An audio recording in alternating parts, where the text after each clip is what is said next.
IMF chief says Brexit delay averts terrible outcome. The 6-month delay of Britain's exit from the European Union avoids the terrible outcome of a no-deal Brexit that would further pressure a slowing global economy but does nothing to lift uncertainty over the final outcome, the head of the International Monetary Fund said. Moreover, the just-struck arrangement would not resolve the issues between Britain and the EU, IMF Managing Director Christine Lagarde said at a news conference during the IMF and World Bank spring meetings in Washington. Earlier on Thursday, EU leaders gave Britain another 6 months to sort out its departure from the 28-member bloc, but the reprieve offered no clarity on when, how, or even if Brexit will happen. At least the UK is not leaving on April 12 without a deal.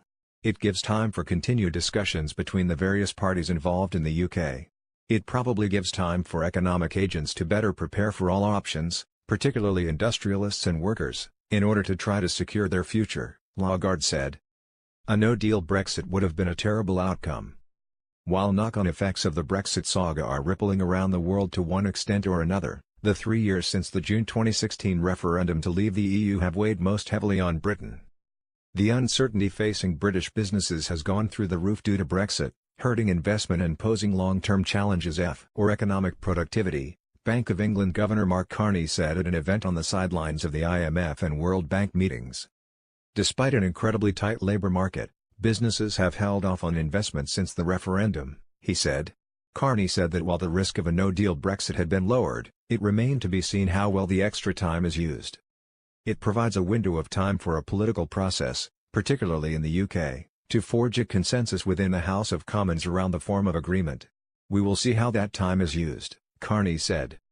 Brexit is just one of a clutch of economic risks that prompted the IMF this week to cut its global growth forecast for 2019 to 3.3%, the lowest rate since 2016, with a slight rebound to 3.6% expected next year.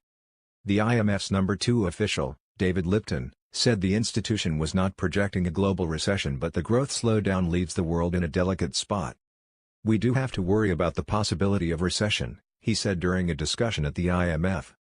Officials have repeatedly pointed to fraught trade relations as a major culprit behind the global slowdown. Bank of Japan Governor Haruhiko Kuroda said he remained hopeful Japan's export-reliant economy will soon emerge from a soft patch but added that ongoing US-China trade talks loomed over the global outlook.